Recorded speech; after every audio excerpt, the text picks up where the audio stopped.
Hi friends, welcome to my channel. So आज का topic है that are we living in the most difficult times in human history. कि हम अब तक के जो भी हमारा मानव का इतिहास रहा है, क्या सबसे बुरे दौर में रह रहे हैं? इसका आंसर सब लोग का होगा कि हाँ, ये सबसे ज़्यादा ख़राब टाइम्स हैं जिसमें हम रह रहे हैं। बट मेरा आंसर होगा कि नहीं, ऐसा नहीं है। सबसे ख़राब दौर ये नहीं है।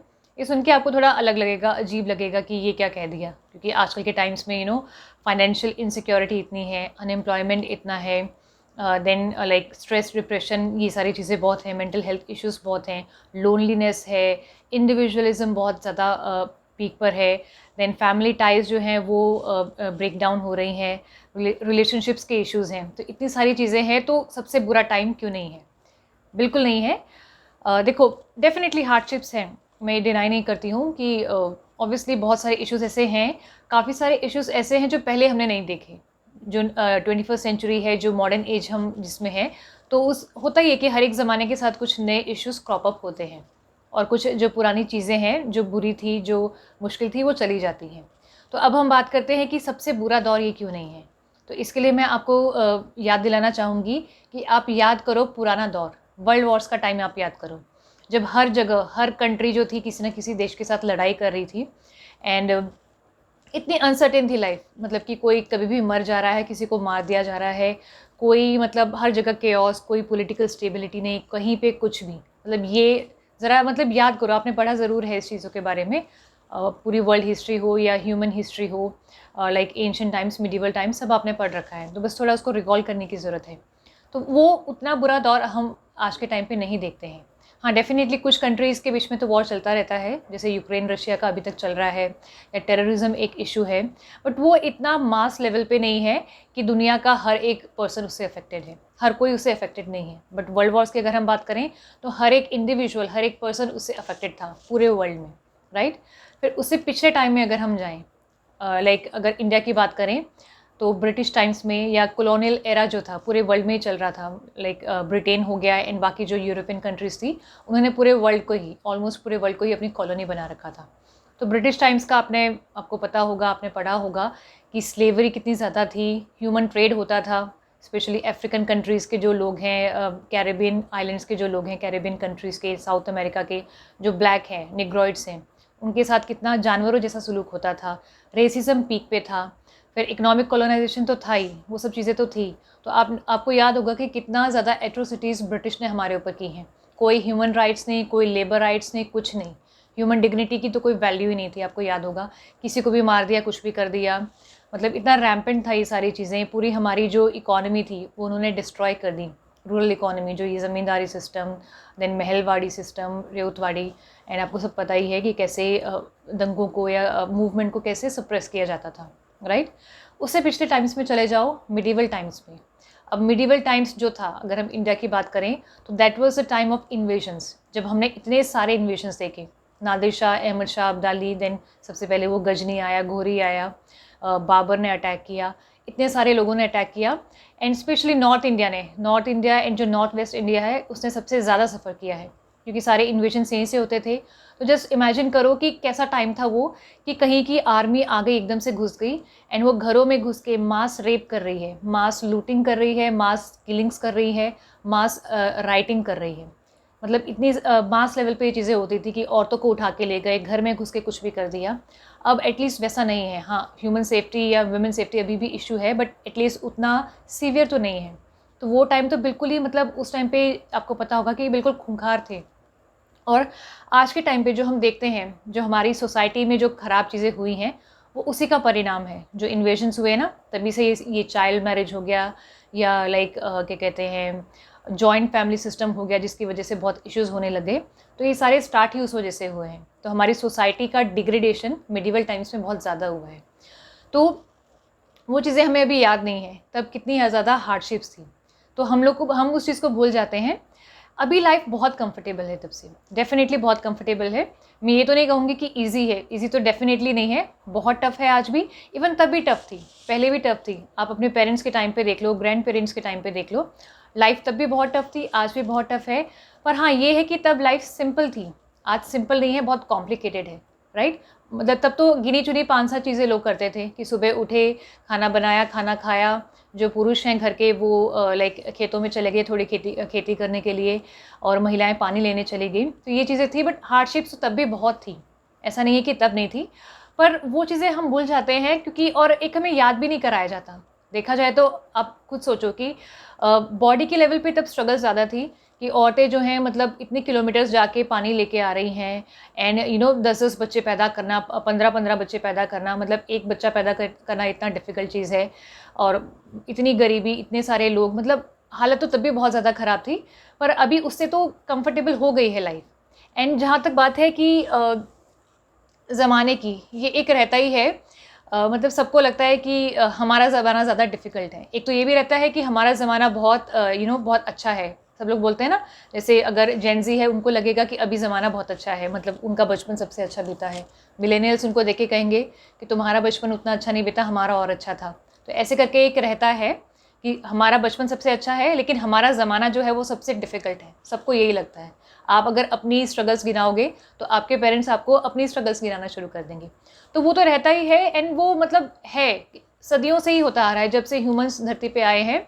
हर एक ज़माने के कुछ चैलेंजेस रहे हैं, बट अभी चैलेंजेस काफ़ी हद तक कम भी हुए हैं, ये बात भी है। नए चैलेंजेस आए हैं, बट काफ़ी हद तक आए भी हैं। तो अगर लाइफ पहले से कंफर्टेबल है, तो हमें ऐसा क्यों लगता है कि अभी लाइफ सबसे ज़्यादा चैलेंजिंग है? एक्चुअली हमें ना ऐसा फ़ील कराया जाता है। बहुत सारी चीज़ें हैं ऐसी जिसकी वजह से हमें ऐसा फ़ील होता है। अब वो क्या है? सबसे पहले अगर मैं बात करूँ तो वो है प्रिंट मीडिया। पहले जैसे प्रिंट मीडिया था, सिर्फ़ प्रिंट मीडिया ही था। तो आपने देखा होगा न्यूज़पेपर में, आप देखो पूरी नेगेटिव न्यूज़ आती है, पूरी हमेशा ट्रॉमेटिक न्यूज़ ही आती है जो आपको भी ट्रॉमेटाइज़ कर देती हैं। ऐसी-ऐसी खबरें आती हैं। तो उसको देख के आपको लगता है कि दुनिया में तो बस दुःख ही दुःख है। हर कोई सफ़र कर रहा है, हर कोई दुखी है, और इतनी सारी प्रॉब्लम्स हैं, इतना दर्द है दुनिया में। तो आपको वही दिखाई देता है, अच्छी चीज़ें आपको दिखाई नहीं देती। न्यूज़पेपर में कभी भी आपको अच्छी चीज़ें मिलेंगी नहीं। और मैं अपना एक एग्ज़ाम्पल जैसे यहाँ पे शेयर करूँगी। जैसे मैं मतलब बहुत पहले से ही 6th स्टैंडर्ड से ही मैंने न्यूज़पेपर पढ़ना स्टार्ट कर दिया था, और मेरी आदत थी कि डेली 2 घंटा 3 घंटा पूरा मतलब वर्ड टू वर्ड मैं रीड करती थी, एडिटोरियल और वो सारी चीज़ें, आदत पड़ गई थी मुझे पढ़ने की। तो 2013 की बात है, जब आपको याद होगा, एक नॉर्दर्न लाइक अफ्रीकन कंट्री थी, आई थिंक लिबिया थी या सीरिया थी या इराक, आई थिंक इराक था, हाँ इराक था।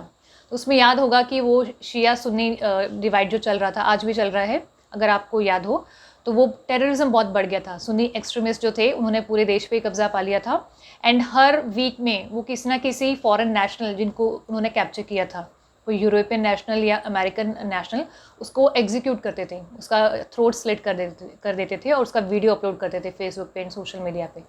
तो मतलब वो देख देख के मैं इतना डर गई, मुझे लगा कि शायद मैं भी खतरे में हूँ, शायद हम लोगों के साथ ऐसा ना हो जाए। अब तब एज छोटी थी, उतनी समझ नहीं थी कि इंडिया तक वो नहीं आ सकते, क्योंकि दूर भी है, एंड हमारे यहाँ पे एक स्टेबल गवर्नमेंट है, एंड हमारी आर्म फोर्सेस बहुत स्ट्रांग हैं। तो ये चीज़ें मेरे दिमाग में तब नहीं आई। एक मतलब छोटा बच्चा या जो भी है, एक टीनेजर जो है या 20-22 साल का है, उसको इतनी समझ होती नहीं है। तो इतना ज़्यादा फ़ियर मेरे मन में आ गया। तो ये चीज़ें ना, ये नेगेटिविटी या ये फ़ियर जो है ना, वो फ़ीड किया जाता है। अब ये तो बात थी प्रिंट मीडिया की। जब तक सोशल मीडिया नहीं आया था, तब तक ये फ़ियर, ये नेगेटिविटी इतनी स्प्रेड नहीं थी, इतनी वाइड स्प्रेड नहीं थी, क्योंकि हर कोई पेपर नहीं पढ़ता है, उसमें मेहनत लगती है। पर जब से सोशल मीडिया आया है, स्पेशली उसका यूसेज, उसकी जो एक्सेसिबिलिटी है जो वो बढ़ गई है, चीप डेटा जो हमें मिलता है आजकल, बहुत रेट सस्ते हो गए हैं, तब से ये नेगेटिविटी है जो ये है, और जो फ़ियर्स हैं ये ज़्यादा फैलते जा रहे हैं।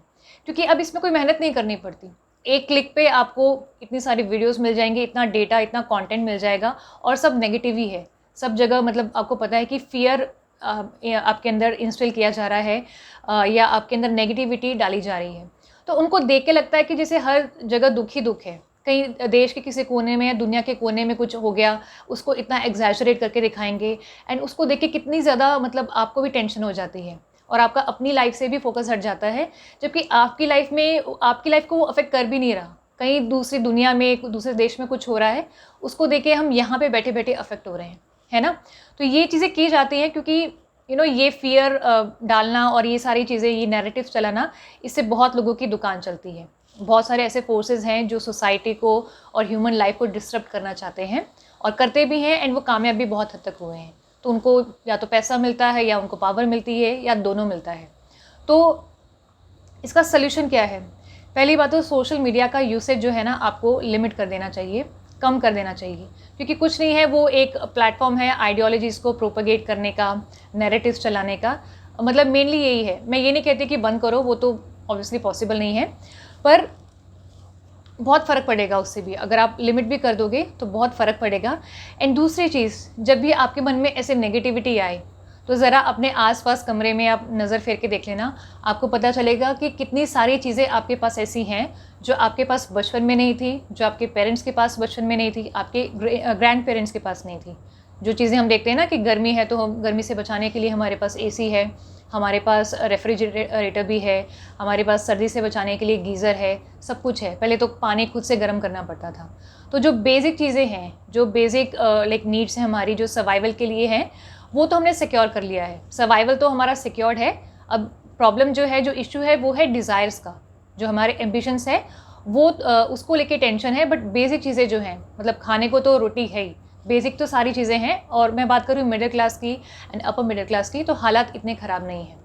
एंड अगर आप उस ज़माने में देखो, अगर आप अपने पेरेंट्स के ज़माने में देखो या उससे भी पिछले ज़माने में, तो देखो लाइफ कितनी ज़्यादा अनसर्टेन थी कि किसी को बुखार हो गया, किसी को थोड़ा सा कुछ इन्फेक्शन हो गया, चिकन पॉक्स या स्मॉल पॉक्स, उसी में डेथ हो गई। आजकल वैसा तो नहीं है, है ना। मतलब मेडिकल फैसिलिटीज़ हम सबके पास हैं, इतने ज़्यादा बुरे हालात भी नहीं हैं। हाँ, पैंडेमिक आया था, बट वो तो एक once in a lifetime वाला इंसिडेंट होता है, जो मतलब एक या दो बार ही आता है एक व्यक्ति के जीवन काल में।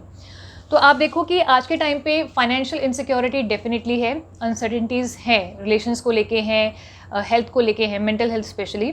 लेकिन जो सबसे इम्पॉर्टेंट चीज़ है वो है लाइफ उतनी ज़्यादा अनसर्टेन नहीं है। वैसे तो लाइफ ऑब्वियसली मतलब अनसर्टेन है ही, बट इतनी ज़्यादा भी अनसर्टेन नहीं है कि एक मतलब बुखार हो गया या लाइक किसी ने थोड़ा सा इन्फेक्ट कर दिया, मतलब जैसे लाइक कोई इन्फेक्शन हो गया, उसी से जान चली जाएगी। तो बेसिक चीज़ें तो हमने सिक्योर कर रखी हैं, तो इतना ज़्यादा मतलब परेशान होने की, दुखी होने की ज़रूरत नहीं है। ये चीज़ें ना फैलाई जाती हैं, आपको ऐसा फील कराया जाता है, जबकि लाइफ में इतनी प्रॉब्लम्स हैं नहीं। आप देखोगे तो इतनी भी ज़्यादा नहीं है। अगर एक महीने अगर आप ब्रेक लेके देखोगे सोशल मीडिया से, तो आपके फियर्स और आपके जो स्ट्रेस है, जो टेंशन्स हैं, वो काफ़ी हद तक कम हो जाएंगी, आधी हो जाएंगी। सो जो चीज़ें आपके पास हैं उनको लेके ग्रेटफुल होना बहुत ज़रूरी है। पर हम क्या करते हैं, हम बस यही देखते हैं कि हमारी लाइफ में तो इतने चैलेंजेस हैं, इतने चैलेंजेस हैं, जो चीज़ें हमारे पास हैं वो हम देखते नहीं, और कोई हमें ये रिमाइंड भी नहीं कराता। सो टेंशन नहीं लेनी है, इतना बुरा वक्त नहीं है। आज के टाइम पे चीज़ें बहुत ठीक है, देश सिक्योर है, एंड बेसिक चीज़ें तो हमारे पास हैं, और बेसिक से कहीं ज़्यादा है। लाइक आप अपना लाइफस्टाइल ही देख लो, आपके पेरेंट्स का कैसा था और आपका कैसा है, उनसे तो काफ़ी इम्प्रूव हो चुका है। तो हम आगे ही बढ़ रहे हैं।